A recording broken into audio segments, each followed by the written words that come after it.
Baik rekan-rekan sekalian, menjawab pertanyaan banyak teman-teman ya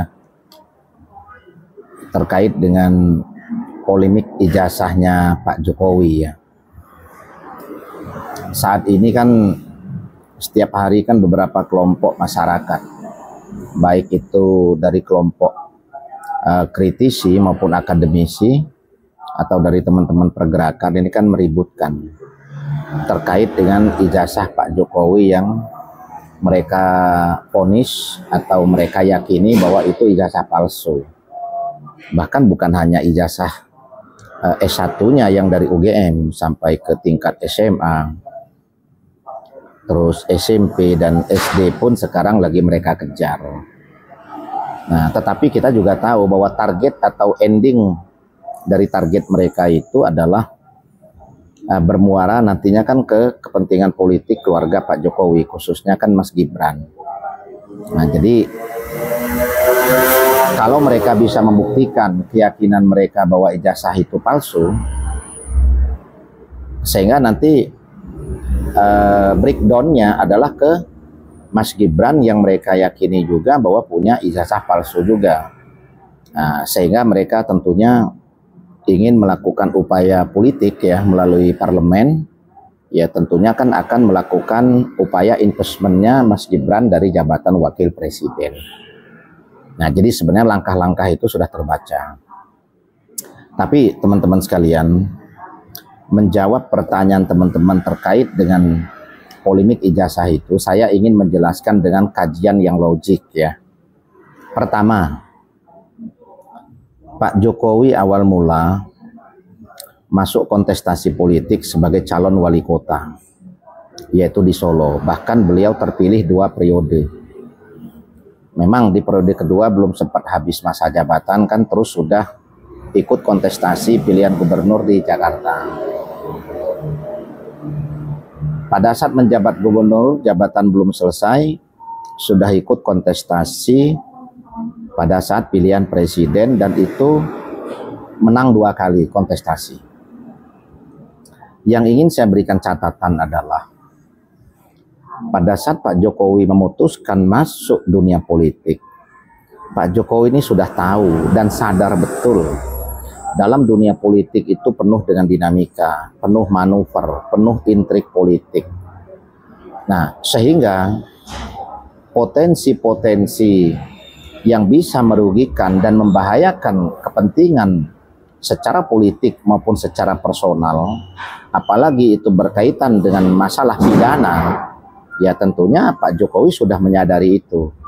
Sehingga sangat kecil kemungkinan kalau Pak Jokowi kok akan menggunakan ijazah palsu hanya untuk perform. Jadi misalnya kalau ijazah palsu itu ijazah sarjana, padahal untuk calon presiden itu kan cukup dengan SLTA. Untuk apa ambil risiko dengan hanya ingin menunjukkan performance sebagai insinyur dan nekat menggunakan ijazah palsu, sehingga kedepannya akan membahayakan. Nah, dan saya yakini Pak Jokowi tidak sebodoh itu dan tidak akan mungkin senekat itu. Kenapa? Nah, ini kita masuk pada kajian yang kedua.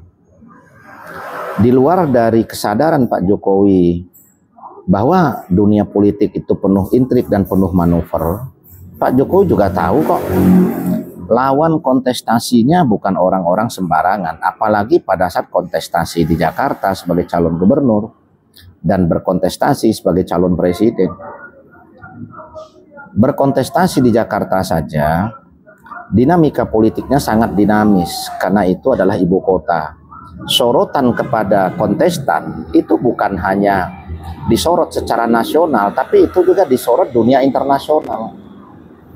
Berbagai elemen masyarakat dan berbagai sistem kelembagaan itu juga tentunya melakukan sorotan dan melakukan kajian. Nah, sehingga nggak mungkin potensi risiko tinggi itu dilakukan hanya untuk sekedar performan. Padahal tanpa performan itu menggunakan SLTA pun itu sangat mungkin. Dan itu juga tidak bermasalah. Kenapa? Toh Gus Dur juga tidak ada ijazah sarjana kan. Tapi bisa juga jadi presiden kan. Pak Harto juga tidak ada ijazah sarjana, bisa juga jadi presiden.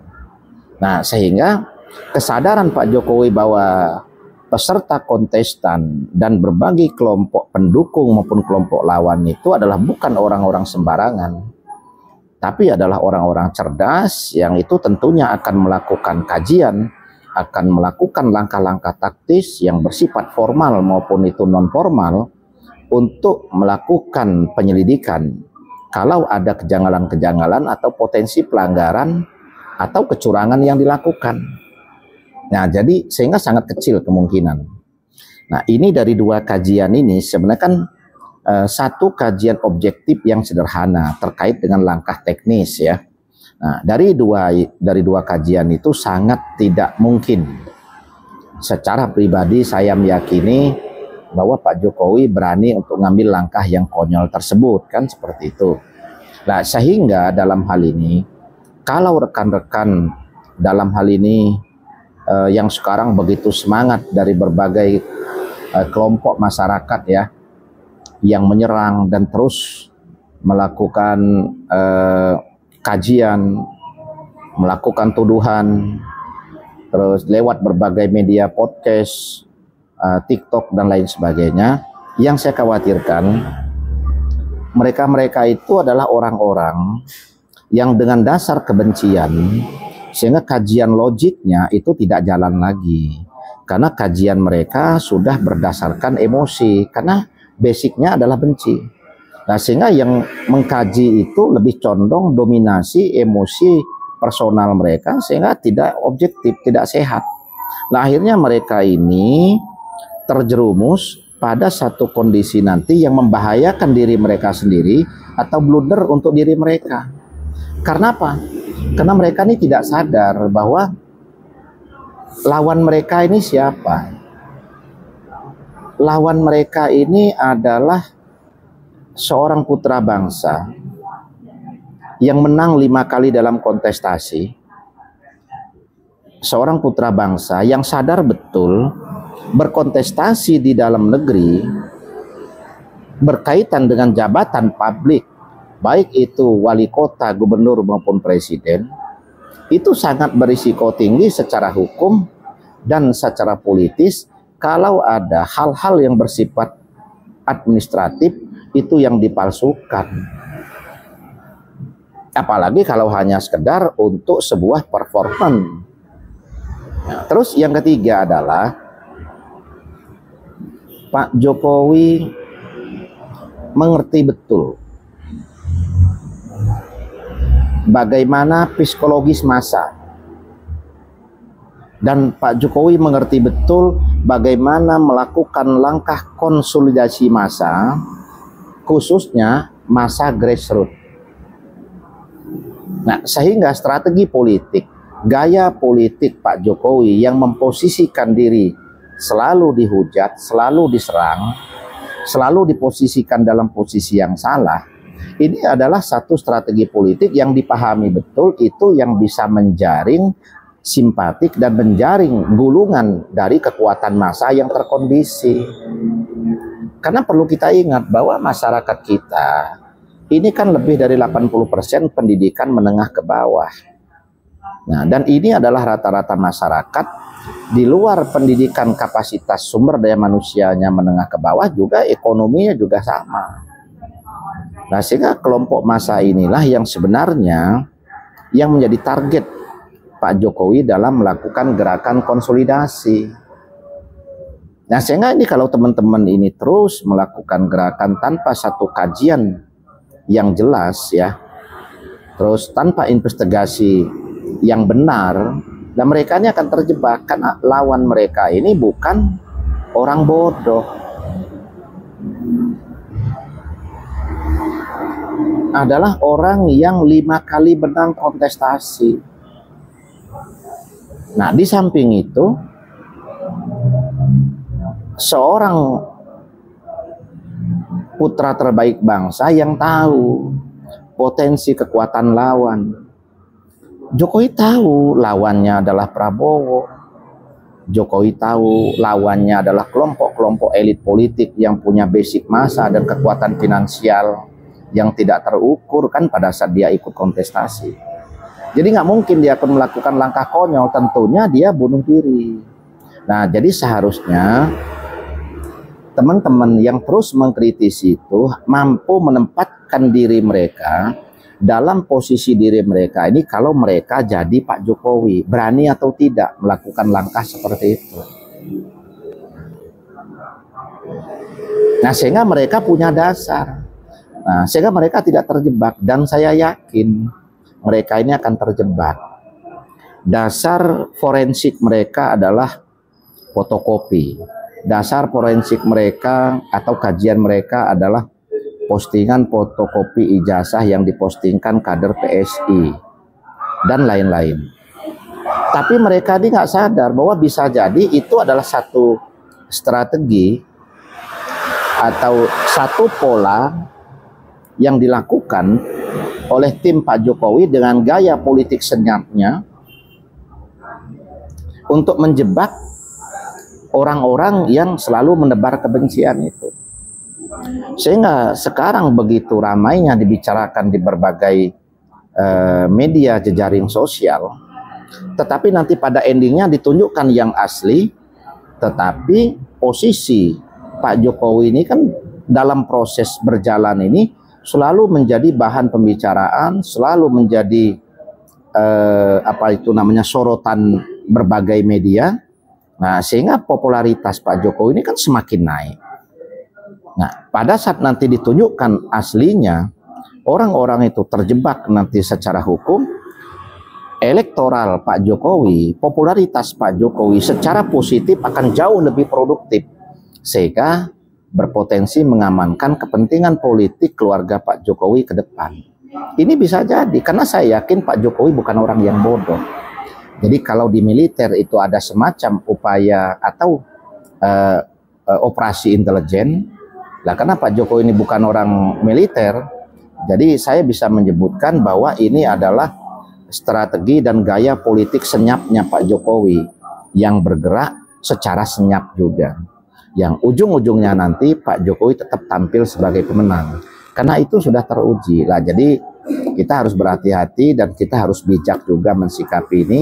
Kita nggak bisa dengan mudah terprovokasi ya, karena seperti dulu ya Pak Jokowi dituduh sebagai kader PKI, ditampilkan banyak foto seolah-olah Pak Jokowi ini ikut orasi atau nonton orasi politiknya Aidit ya. Nah sebenarnya kan kalau kita mau melakukan kajian nggak mungkin kita berani menuduh seperti itu, karena mereka harus menghitung umur Pak Jokowi dulu. Itu pidatonya Aidit tahun berapa, umur Pak Jokowi berapa.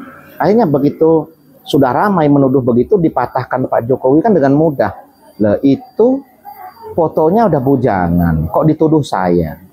Padahal pada saat kampanye itu tahun 50 sekian, umur saya baru sekian tahun, artinya masih bocah. Kok itu sudah bujangan? Nah jadi akhirnya udah selesai, reda. Artinya sebenarnya tuduhan-tuduhan itu sangat gampang dipatahkan argumentasinya oleh Pak Jokowi kan. Tetapi pada saat itu kan begitu ramai. Sama sekarang tuduhan ijazah ini sangat ramai. Nah yang kita khawatirkan ini adalah mereka terjebak.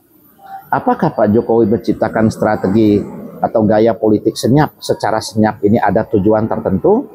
Ya bisa jadi. Bisa jadi Pak Jokowi ini membaca bahwa kekuatan politik yang selama ini ada di belakang beliau, lalu sekarang berkoalisi di belakang kekuatan Presiden Prabowo. Nah bisa jadi beliau ini ngerasa sudah ada potensi perpecahan di mana arahnya akan melemahkan kepentingan politik Pak Jokowi, kan bisa jadi. Lah sehingga kesadaran itu, insting politik itu yang meyakini bahwa ada upaya-upaya itu, sehingga Pak Jokowi perlu melakukan langkah antisipasi. Nah, dengan membangun kembali popularitas di publik secara produktif. Nah, sehingga digiring kelompok-kelompok yang kritis ini, kelompok-kelompok pembenci ini, digiring untuk terus menyerang, tetapi pada endingnya dibuat terkapar dengan mudah. Nah, jadi, tetapi benar atau tidak analisa yang saya sampaikan ini dari pertanyaan teman-teman, ya tentunya kita akan nunggu jawaban di waktu akan datang, karena kan pergerakan dari orang-orang yang kritis ini juga kan sudah semakin masif, akan tetapi Pak Jokowi juga kan sudah menyiapkan tim penasihat hukum untuk mengcounter langkah-langkah mereka, sehingga saya yakin tidak lama nanti kan akan terjawab dengan sendirinya bahwa secara de factualnya ijazah Pak Jokowi ini asli atau palsu. Kalau saya meyakini semua asli. Kenapa menjadi rame dan menjadi gaduh seperti ini? Itulah bagian dari gaya politik senyap dengan strategi politik senyapnya Pak Jokowi.